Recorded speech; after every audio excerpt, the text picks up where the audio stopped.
All right, welcome back to the deep dive. It's great to be back. Yeah, always fun to dive into a new topic. For sure. And today's is one that I think a lot of people will find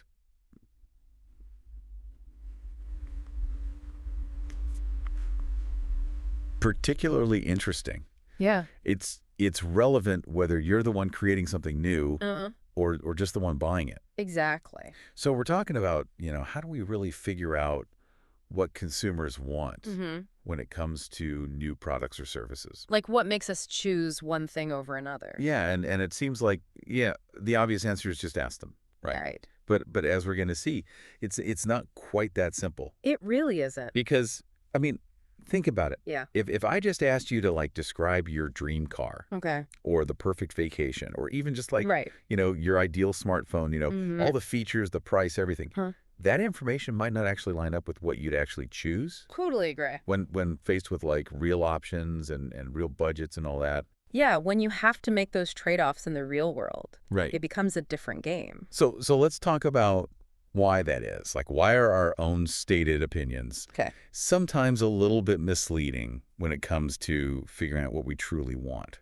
Yeah, so there are a few key reasons for this. Okay. First of all, sometimes we don't actually have a perfectly clear picture of our own preferences. They're fuzzy, Yeah, exactly. They can be fuzzy. Yeah. We might have a general sense of what we like or dislike, Yeah. but it's hard to really articulate Yeah. why one product feels more appealing than another. And I think it's also it's easy to say, Yeah. oh, this feature is super important to me. Right. But then when you see the price tag associated with that feature, Exactly. suddenly maybe it's not so important anymore. Yeah, or you might, downplay how much price matters. Oh, yeah, because you don't want to sound cheap. Exactly. You want to seem like What? that, you're focused on quality and the best features. Right. Not just the cheapest option. Right. You're a discerning customer. Exactly. Yeah. Even if deep down, budget is a big concern. Right. And then there's also this element of almost like strategy, right? Oh, absolutely. Where if you think a company is trying to figure out how much you're willing to spend, you might exaggerate Yeah. your price sensitivity, Right. hoping they'll offer you a low price. It's like you're trying to influence the outcome. Right, exactly. Before the game even starts. So it's clear that, just directly asking people what they Yeah. want Yeah. isn't always the most reliable way It's not foolproof. to get to the truth of it, right? Right. So what's the alternative? So that's where this fascinating method called conjoint analysis comes in. Okay. And what's really cool about conjoint analysis is Mhm. that it doesn't rely on you directly telling us your preferences. Okay. It figures them out by observing your choices Okay. or your ratings Interesting. of different product configurations. Okay, so it's watching what we do Yeah, it's all about observing your behavior. rather than just listening to what we say. Exactly. Interesting. And that allows us to do things like put a dollar value Okay. on something as seemingly subjective as a better camera Okay. or a beachfront view. I like that. By seeing what you're willing to trade off, Hmm. we can understand how much those things are actually worth to you. Okay, so walk me through how this actually works in practice. All right, so instead of just asking you, Yeah. how much do you value this feature? Right. Conjoint analysis presents you with complete product scenarios. Okay. So imagine, you're shopping for a new smartphone online. Right. You see two different options. Okay. One has that amazing top-of-the-line camera, but it comes with a higher price tag. Okay. The other one has a pretty good camera, but it's Yeah. more affordable. Right. And then we ask you to choose between them or to rate them on how much you like them. So it's like forcing you to make a real decision. Exactly, because in real life, you're not just evaluating features in isolation. Right. You're looking at the whole package. Right. Exactly. Right? And that's what conjoint analysis tries to capture. I see. So it's about understanding those trade-offs that we're willing to make. Absolutely. What are you willing to sacrifice in one area Yeah. to gain something else in another area? And by seeing those choices that we make, you can then figure out the underlying Exactly. values that we place on those individual features. That's the magic of conjoint analysis. Okay, so for anyone listening who's ever, found themselves on a website yeah. comparing products Mm-hmm. and just feeling that sense of, I don't know, why does this one feel better? Right. Or just kind of wondering how companies seem to Yeah. just kind of know what features we want. Like they're reading our minds. Right, exactly. This deep dive is really going to unpack This is the stuff. you've been waiting for. So let's dive in a little deeper. Okay, sounds good. So we talked about some of the reasons why just directly asking people isn't always the best approach. Right. So let's elaborate on those a bit more. Sure. So you mentioned fuzzy preferences, right? Yeah, so, as we said, sometimes our preferences aren't fully formed. Right.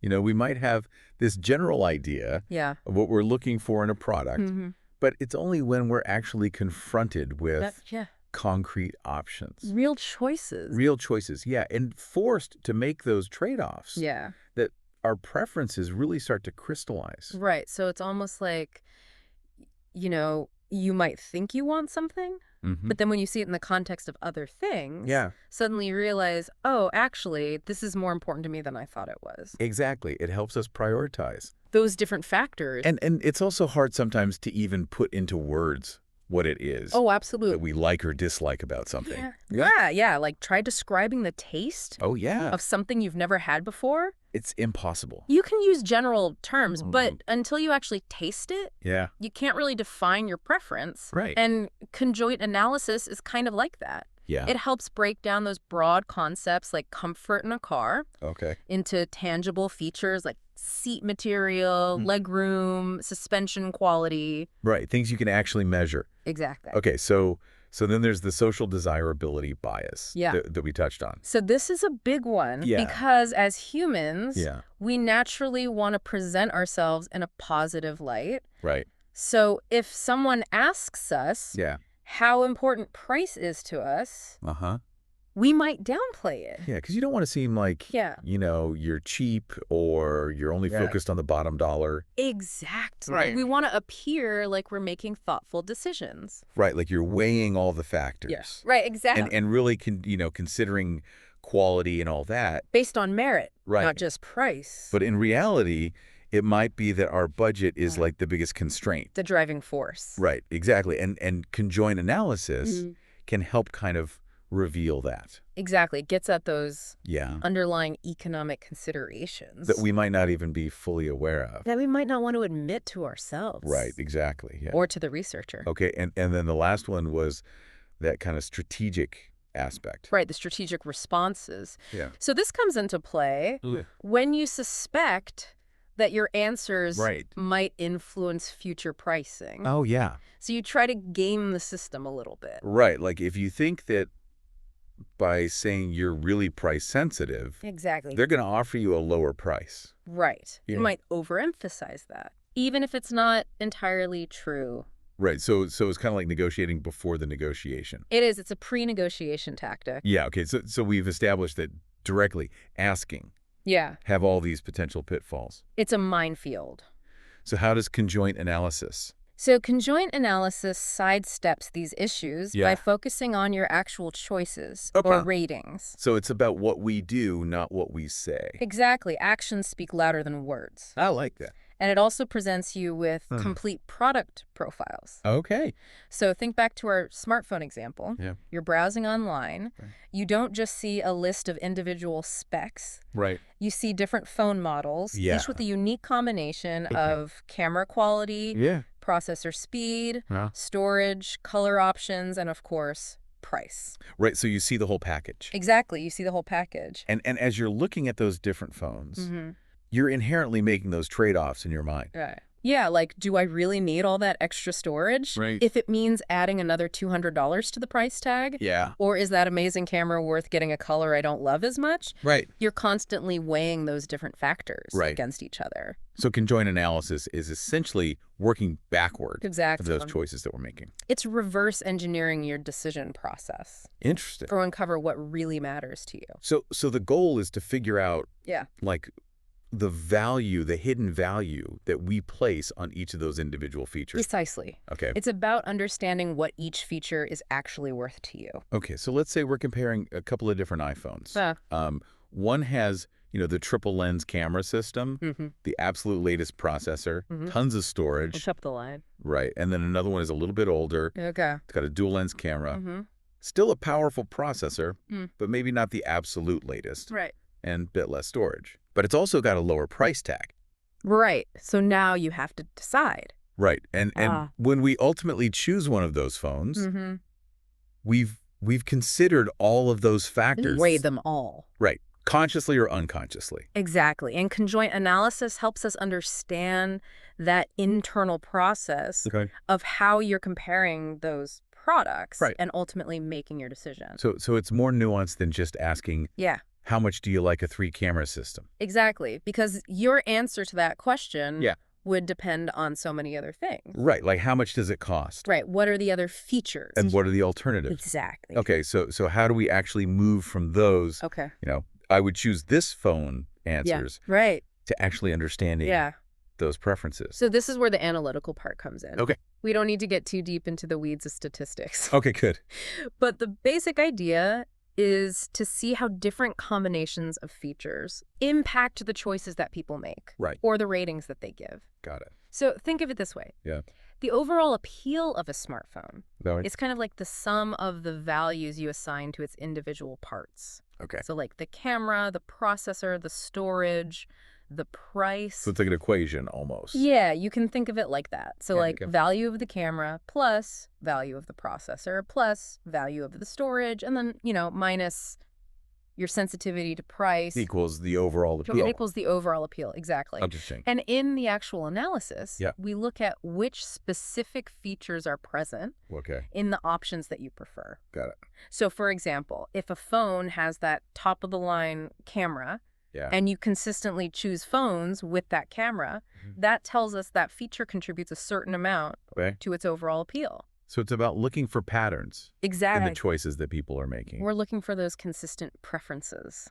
And by showing people a whole bunch of different product profiles with all these different combinations, you can start to tease out the value of each individual piece. We can isolate the impact of each feature. Got it. And figure out how much it's driving your decision. Okay, so let's talk about like the practical steps of actually conducting a conjoint analysis. All right, so the first step is to identify those key features or attributes that are likely to influence people's decisions. For that specific product. For that specific product, exactly. So in our smartphone example, it would be things like camera quality, processor speed, storage capacity, screen size, color, price, all that. Right, all the things that people consider. Okay, so you got to figure out what actually matters. Exactly. To the consumer. You have to know what's driving their choices. Okay, what's next? So once you've identified those key attributes, you create a set of hypothetical product profiles. Okay. And you do this by combining different levels of each of those features. So, for example, one smartphone profile might have the absolute best camera, the fastest processor, tons of storage, and a premium price tag. Okay, so like the dream phone? Yeah, the dream phone. Okay. But then another profile might have a good camera. Okay. But maybe not the absolute best. A mid-range processor, a little less storage, and a more budget-friendly price. Right, so you're creating this range of possibilities. Exactly. We're not just showing you the perfect product. We're showing you a variety of options. That forced you to make those trade-offs. Exactly, because that's how it works in real life. Right, you can't always have everything. Right, you have to make choices. Okay, so once you've created these profiles... Once we have our profiles, we show them to a group of consumers who are representative of our target market. Okay, so you're not just showing it to anyone. No, we want to make sure... You want to make sure it's the right people. It's the right people, yeah. Great. So we show them these profiles. Yeah. And we ask them to either choose their most preferred option. Or to rate each profile on how desirable it is. So either pick one or rank them. Exactly. It depends on the specific study design. Okay. But the key is to get their feedback. On these different combinations of features. On those trade-offs. Okay, then... what happens? So then all that data on their choices and ratings goes into the analytical process. Okay. And this is where we use some sophisticated statistical techniques. But you're losing me a little bit.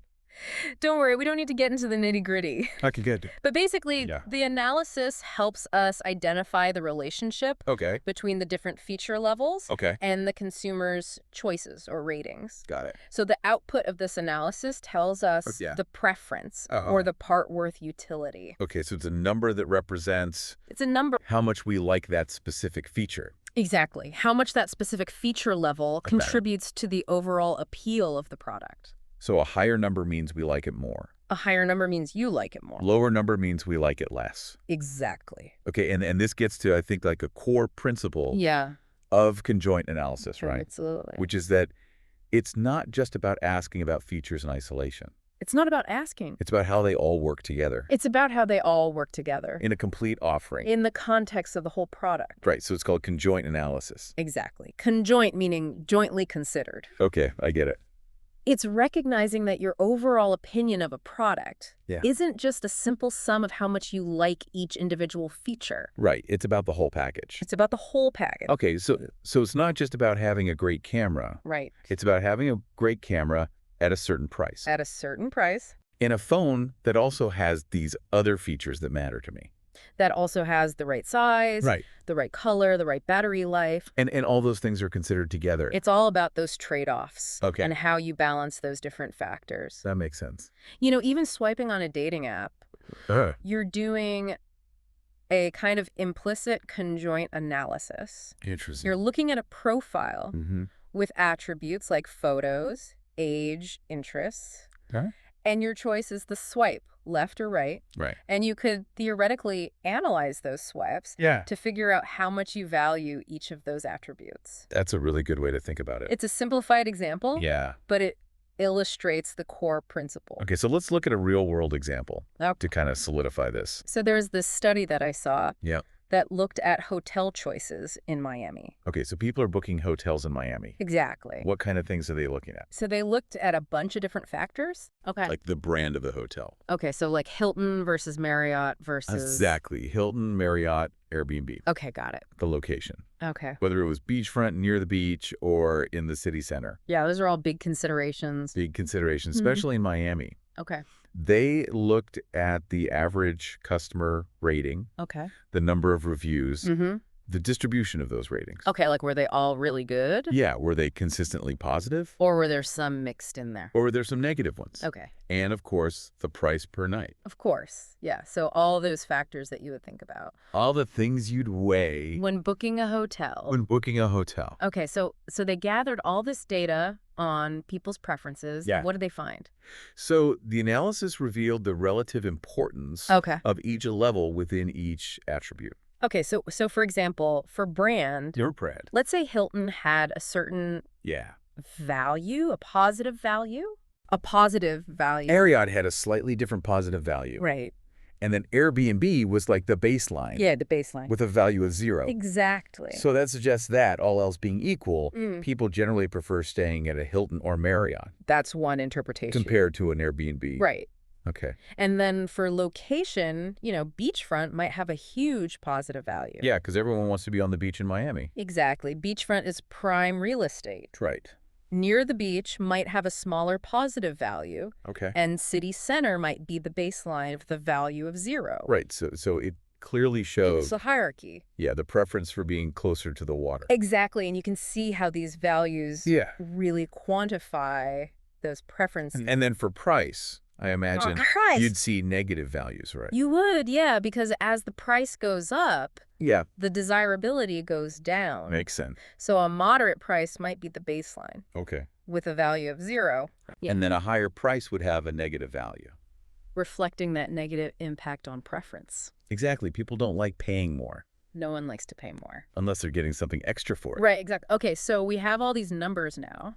These values for each feature level. Right. What do we actually do with them? So these numbers tell us a lot. Okay. So a higher positive value for a feature means that people really like that option compared to the baseline. So, for example, a beachfront location. Right. Beachfront might have a much higher value than a city center location, indicating a strong preference for being by the beach. Makes sense. And the size of that value also matters. Okay. A large positive value means a really strong preference. So it's not just about whether it's positive or negative. Right. It's about the magnitude of that number. Exactly. The magnitude tells you the strength. Okay. And so we can use those numbers. And because we have price in there, we can actually use it as a benchmark to understand the dollar value of the other features. Of those other attributes. This is the part I'm really curious about. Yeah, this is where it gets really interesting. How do we translate these abstract values into like actual dollars? So the key is to look at the range of values associated with price in the study. So we see how much the preference value changes when the price goes up or down. Got it. And that gives us a kind of exchange rate between preference value and dollars. Interesting. So let's say, for example, the study found that the preference value decreased by 20 points when the price increased by $80. All right. That would suggest that each preference point is worth about $4. Is worth about $4, exactly. Wow, so we're literally putting a dollar amount. We're quantifying it. On these preferences. Yeah, we're putting a price tag on those preferences. Okay, so then if a beachfront location has a preference value. That's 25 points higher than a city center location. Okay. That would imply that people are willing to pay. They'd be willing to pay. An extra $100. $100 more. Per night. Right. For that beachfront location. For that beachfront view, for that easy access to the sand. That's powerful. It is. It gives you real insights into what people are willing to pay for. And you can do the same calculation. You can. For any of the other features. For any of the attributes. So if a hotel with a higher average rating has a preference value that's 10 points higher than a hotel with a lower rating. That's worth $40. That's an extra $40 per night. Per night, yeah. That they're willing to pay. That people perceive as valuable. So this is incredibly valuable. It's incredibly valuable for businesses. Yeah. Because they can actually see what matters most to consumers. And they can put a dollar amount on it.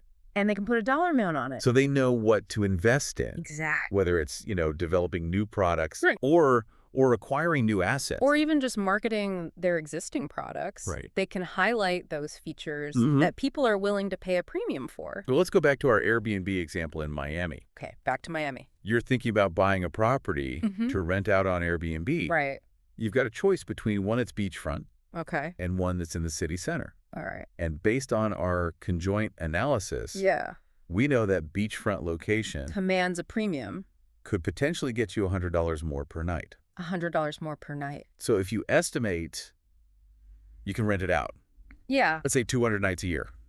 200 nights a year, that's $20,000. That's an extra $20,000 per year. In potential revenue. Just from being beachfront.